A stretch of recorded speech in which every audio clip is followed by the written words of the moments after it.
참 요즘에 쇠퇴를 얘기하다 보면 세상은 요지경이라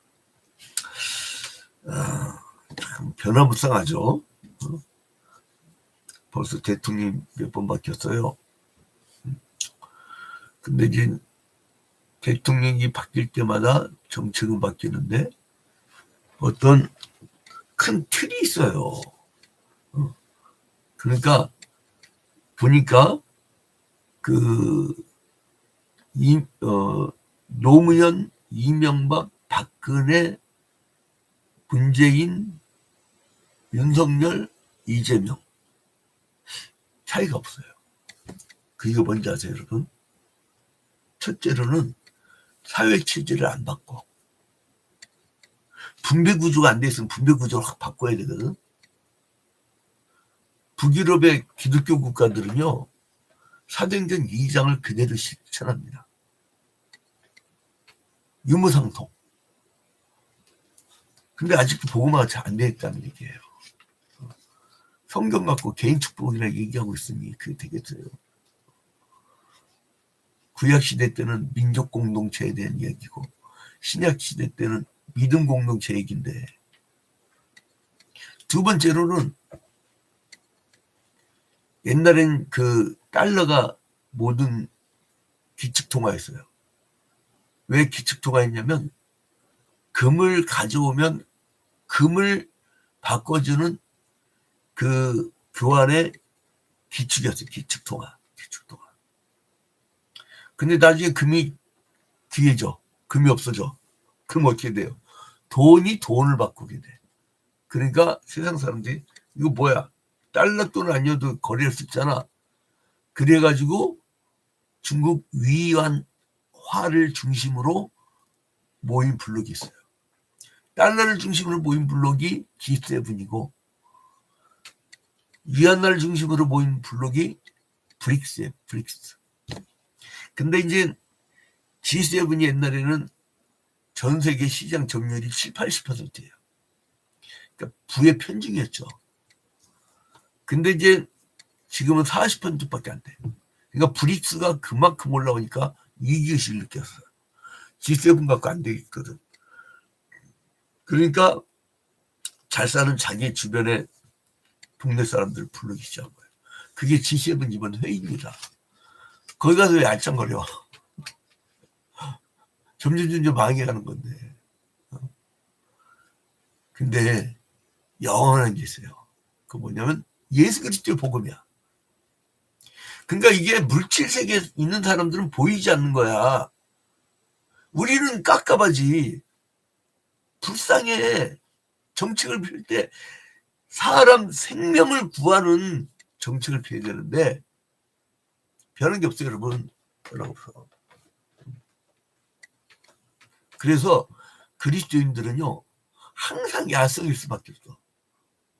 왜냐하면 세상 정사와 권세를 잡은 마귀 사탄의 그 세력하고요 우리하고는 차원이 다르거든. 우리는 사랑의 나라거든. 근데 예수께서 이 땅에 오셔서 이제는 그 복음을 지금 전파하면서 어떻게 하냐면 여러분 혼자 살가지 않으세요. 왜냐하면 하나님이셨지만 이 땅에 내려올 때는 사람이야. 그래서 몸에 한계가 있다니까 여러분. 육신을 입고 십자가 달려 죽기 전에 예수님 어떻게 했냐면 12제자를 부르시고 그들에게 위임을 하셨어요. 그 12제자는 세계 방방곡곡으로 복음을 전하다가 한 명 빼놓고 10명이 다 비참하게 순교를 당합니다. 그들은 순교를 당하면서까지 전했던 직접 목격했던 부활하신 주님을 만납니다. 그러니까 목숨을 걸 수밖에 없어. 왜 사람들이 그래? 왜 양목사님은 목숨을 거냐고. 목숨을 걸 수밖에 없지. 나는 그 부활의 주님을 만났거든. 그러니까 못 만난 사람들 보면 막 깝깝하게 죽겠는 거야. 자, 그러니까 여러분 모든 방법은요 오늘 사는 지혜를 하나 알려드릴게요. 혼자 움직이지 마세요. 사람과 함께 팀을 이루세요. 그리고 위임을 하세요. 아우 저거 해내겠어? 해내요. 어? 내가 죽으면 안 될 텐데 이거 큰일 날 텐데. 죽어도 돼. 그 조직 움직여. 자, 여러분 봐봐요. 1절 보면 나는 가슴이 짠한 장면이다. 예수께서 12제자를 불러 모으사. 12제자를 어떻게 했어요? 지들이 올 때까지 기다렸어요. 불러 모으사. 그래서 그들에게 신유와 축사의 능력을 주어서 선교 사역지를 파송하는 장면이 나와요. 그게 9장 1절부터 6절까지네요. 9장 1절부터 6절까지 12제자를 모시고 파송해요. 자, 그 다음에 9장에서 이 헤롯이 예수가 막 많은 표적을 보인다는 소식을 들어요. 그러니까 야 이거 내가 죽인 세례요한이 다시 살아난 거 아니야? 그게 뭐예요? 다시 살아났다는 게 뭐예요? 윤회. 그러니까 그 하나님을 믿는 사람들은 처음과 마지막에 하나님의 그 방향이라는 근데 어떤 이상한 인간이 이상한 설교를 해요. 해겔의 절대 정신을 갖다가 막 여기다 갖다 붙이더라고. 직선적 세계관 말이야죠. 어우 철학 공부 안 했으면 그냥 하지 마요. 그냥 성경만 얘기해줘. 나는 박사과정까지 철학을 전공했기 때문에 그런 설교는 막 아주 막 화딱지가 나요. 절대 정신 여기에다 갖다 붙여. 근데 이게 세상 사람들은요 미련이 있어서 그래. 윤회설이라는 건 미련이 있어서 그래. 알파와 오메가이신 영원 전부터 영원 후까지의 우리 하나님을 믿는 사람들은요 미련이 없어요. 거쳐가는 나그네야. 그래서 이 헤롯이 7절부터 이 9절까지 보면은요 그 헤롯이 뒤로 떨어요. 헤롯이 예수 소식을 듣고 두려워요. 윤회는 왜 생겼느냐? 두려운 마음에. 내가 다음에 또 태어나면 잘 될 텐데. 그 다음에 이제 10절부터 17절까지를 보면은요, 사도들이 이제 성경에서 돌아와요. 전도 다니다가.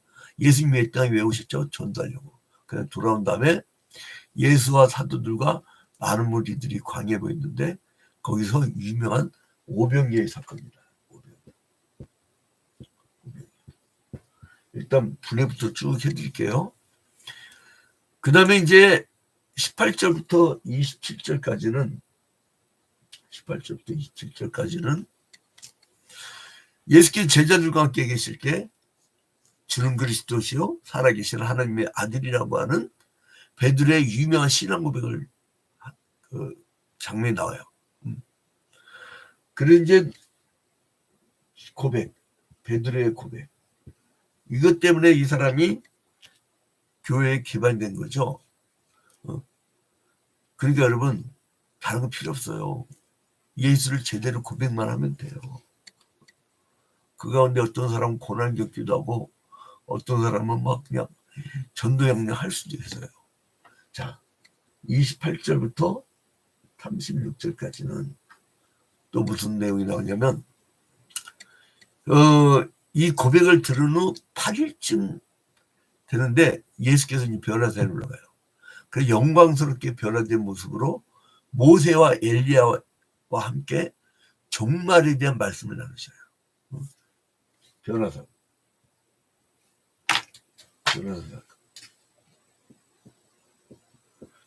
사건. 그 다음에 37절부터 42절. 37절부터 42절까지는 산에서 이제 내려와서 귀신 들린 아이를 제자들이 막 고쳐지 못하니까 예수님이 이 믿음이 없는 것들아 내가 언제 니들과 함께 있을 것이냐. 그러면 그 아이를 고쳐요. 귀신 들린 아이를 고쳐요. 이게 이제 37조 42절이고 또 43절부터 45절까지는 굉장히 길죠. 나중에 다시 예수께서 메시아의 사역을 제자들한테 가르쳐요. 메시아 사역. 메시아 사역은 왜 메시아가 됐죠? 구약의 히브리어는 메시아라고 그래요. 구원자. 그 다음에 예수께서는 그리스도란 말이 붙어요. 그 크리스투스가 헬라예요. 히브리어로는 메시아. 그리스도는 헬라어 발음이에요. 크리스투스. 그 그리스도. 이것도 똑같이 구원자예요. 자, 그래서 메시아 사역을 얘기를 하는데 예수는 십자가 진다고 두 차례에 걸쳐 순환을 예고하는데 이 제자들이 뭘 하냐면요. 누가 크냐고 논쟁 벌여. 46절부터 48절. 왠지 아세요? 이 사람들이 누가 크냐고 왜 논쟁 붙인지 알아요? 응? 이들이 기다렸던 거는 자기들의 로마의 식민지의 그 상황을 해방시켜 주실 정치적 메시아를 기대했던 거예요. 그러니까 내가 기대했던 그 메시아가 있고 주님이 원하는 거 뭐였어요? 죄사함이었어요. 죄사함. 다르죠. 누가 그냥 아니 커서 뭐 할 거야? 여러분 난 이런 사람이 됐으면 좋겠어요.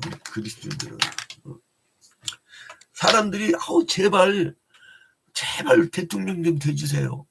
제발 국무총리 좀 돼주세요. 제발 우리 국회의원 좀 돼주세요. 그 어쩔 수 없이 그렇게 나와야지. 깜난되는 것들이 막 그냥 머리통 비집고 내가 많이 해야 된다고. 그게 막 그냥 누가 그냐는 제자들 그지됐다니까. 똑같아. 예수 제자들이나 일반 사람들이랑 똑같아. 아침밥 먹고 24시간 밥 먹고 나면 이제 24시간마다 이 뒤로 나오는 게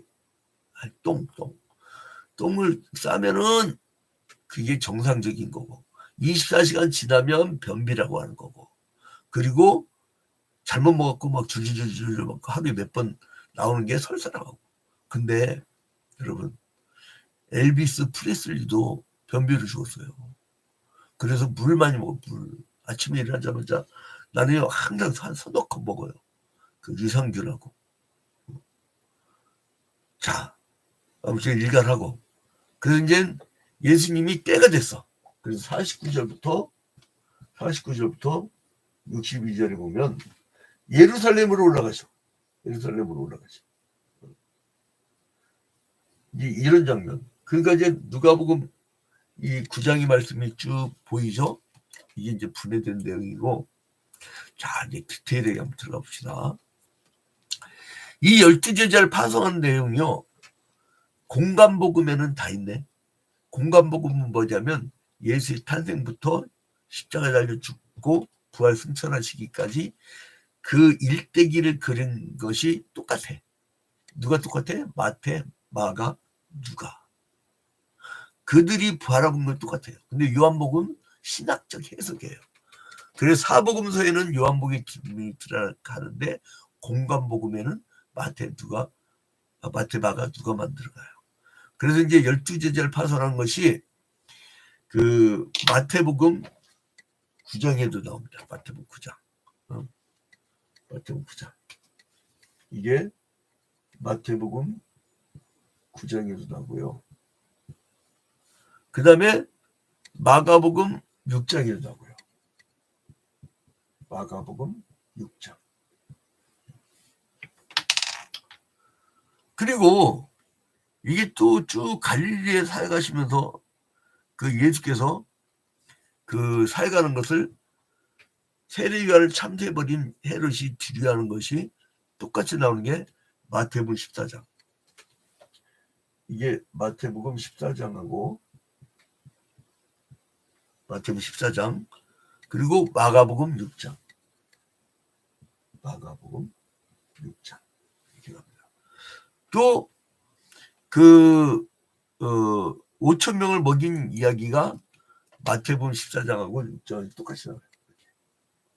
이렇게 500명의 기적이 똑같이 나와요.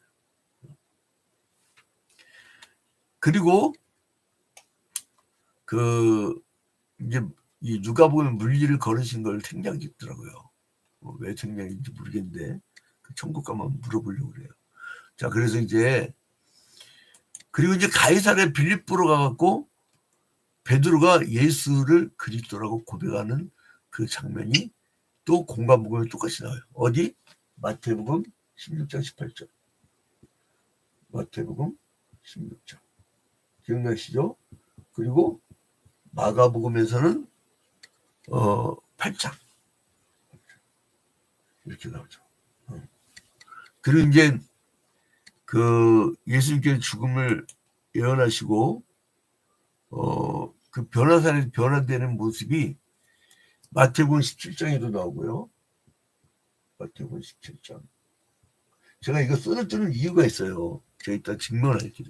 저는 변증적인 전도를 하거든요. 변증.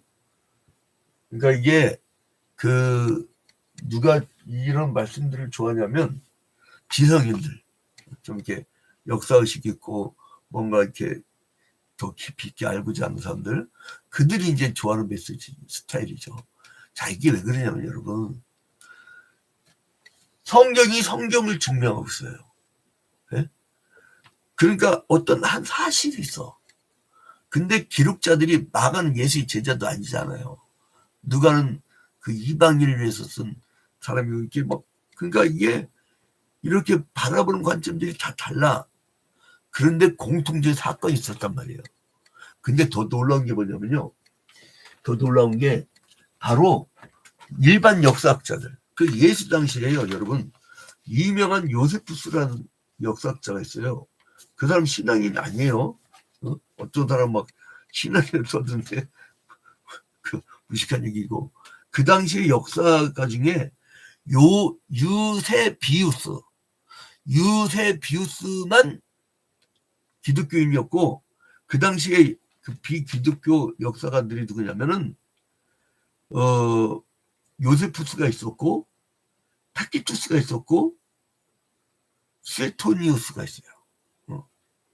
근데 여기서 요세푸스는요, 우리가 얼마나 놀라냐면, 우리 아버지 방에 그 저기 뭐야 요세푸스 전지 있었는데 몇 번 이사고 나니까 그게 없어져 버렸네. 나 속이 상해가지고. 그 요세푸스 귀한 책입니다. 근데 아무튼 이제 그 요세푸스가 일반 역사가인데요. 이 사복음서의 내용하고 일치를 한다니까. 그러면 역사적 사실이라는 얘기 모든 게 다 무슨 어디 가상적인 뭐 무슨 동화 이야기 같은 게 아니에요. 그러니까 예수께서 자기가 하실 일을 이제 제자들한테 말씀하시는데, 이사와 기적을 막 남을 위해서 베푸시는데 자기는 십자가 달려 죽을 거라는 게 오늘 9장의 핵심입니다. 근데 이 12 제자는 주님이 또 모으고 보낼 때는 또 열심히 하려고 그래. 자, 다시 1절로 돌아가 9장 1절을 보니까 예수께서 12 제자를 불러 모으사 모든 귀신을 제어하며 병을 고치는 능력과 권위를 주시고, 능력은 헬라어로 디나미스인데, 디나미스. 이거는요, 상상을 초월한 어떤 힘을 얘기해요. 여러분, 주님이 우리 제자들 지금도 불러 모으십니다. 그리고 예수 그리스도의 영, 하늘 보좌 우편에 앉아 계시는 예수 그리스도의 영, 즉 성령이, 진리의 영이 우리에게 귀신으로 제어하고 병을 고치는 능력과 권위를 주신단 말이에요. 그 깜짝 놀라잖아요. 막 암환자나 중환자를 위해서 기도를 했는데 나와버리네. 이거 내가 어떻게 해석을 해야 돼요? 나도 놀란다니까. 나도 놀란다니까. 그런데 구원받은 자는, 믿음이 있는 자들은요, 그걸 가지고 고침을 받고 믿음이 더욱 성장하는데, 다 고치고 나중에 보면 그대로야. 그거는 이중예정설 중에 선택받지 못하고 그건 위기된 것 같아. 그는 오래 가는데 성령이 없어. 미친 거예요. 그리고 전도회 와갖고 저는 사람 그냥 키우진 않아요. 아주 막 2년 동안을 제자 훈련을 막 그냥 코스가 있어. 새신자 길라잡이부터 아주 그냥 철저히 딱 2년 동안 교육을 시키는데 안 받아. 살살 도망다녀. 근데 철저히 처음부터 교육을 받는 사람들은요, 신앙이 딱 올곧습니다. 근데요, 이리 빼고 저리 빼고 제자 훈련 안 받는 사람 있잖아요. 영락 없이 10년, 20년 돼 다른 교회에서 전화가 와. 양 목사 사람 왜 저렇게 키웠냐고. 아, 그러니까 안에서도 망신, 나가서도 망신. 자, 여러분, 이제 제자들에게 이런 위임의 능력을 주셨는데 이 사람들 결국 나중에 뭐예요? 사람이 네? 누가 크냐? 정치적인 데 관심 있어. 내가 그토록 경고하지 않아요. 구약시대 때 선지서 할 때 특히 우상숭배하지 마라. 주술사들 가까이 하지 마라. 점치는 자들 나라 망한다. 나라 망한다. 근데 어떻게 교회는 좀 잘 보여. 그런데 이상하게 저 여의도 같은 데 가보면 똑같은 인간이 돼 있어요. 거기서요, 나는 그 300명 중에 나라 분배 구조 바꾸자고 나선 인간이 있어요. 난 그러면 막 그 사람 막 내가 설교 시간마다 성경 시전자라고 내가 홍보해 줄 거야. 왜요? 가면 월급이 1,000만 원 넘거든. 먹고 살만해 지금 바뀌는 거야, 이게 원래. 존재가 의식을 결정한다고 그 존재론에서 얘기하잖아요. 그리고 또 하나 뭐냐, 5,000명의 기적을 다시 한번 짚어볼게요. 예수께서 많은 무리들이 광야에서 배고플 때 먹을 것이 필요하다는 걸 알아요. 그래서 떡 5개와 물고기 2마리로 남자 5,000명쯤 되는 무리를 먹이셨어요. 그러니까 인간의 가장 큰 문제를 알아요. 그걸 해결해야만이 복음을 산다는 걸 알아요. 그러니까 주님이 먹여주십니다. 먹여주세요. 그걸 믿는 게 신자고 그걸 안 믿는 게 비신자라는 거예요. 메시아로서 인간의 배고픔을 해결하시고, 첫 번째 아담은 먹는 문제로 실패했지만 마지막 아담은 돌을 떡덩이로 되게 하라고 했을 때 그걸 이겨내잖아요. 인간의 배고픔을 해결하시고 풍족하게 해주신 것은 주님의 나라에서 누릴 것을 미리 맛보여 주는 거예요. 그래서 하나님 나라를 바라고 예수를 따르는 사람들에게 예수께서 모든 걸 해결하시고 풍족하게 베풀어 주신다는 거예요. 여러분 한번 보세요. 신앙생활을 똑바로 하고, 그리고 직분을, 최고의 직분을 딱 얻은 분들 봐봐요. 굶어 죽는 사람 있나 봐봐요.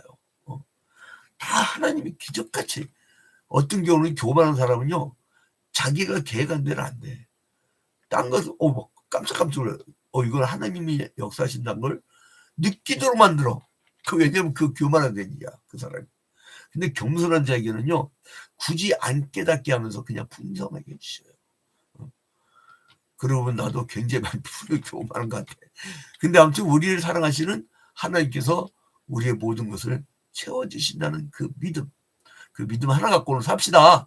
그래서 누가 크냐, 쓸데없는 거, 그런 이제 이 귀신 들린 자도 못 고쳐가지고 그냥 철절매지 마시고, 우리가 오늘 믿음으로 예수 그리스도께서 우리를 먹여주시고 우리의 길을 인도하신다는 그 믿음으로 승리하는 하루가 되기를 주님의 이름으로 축원드립니다.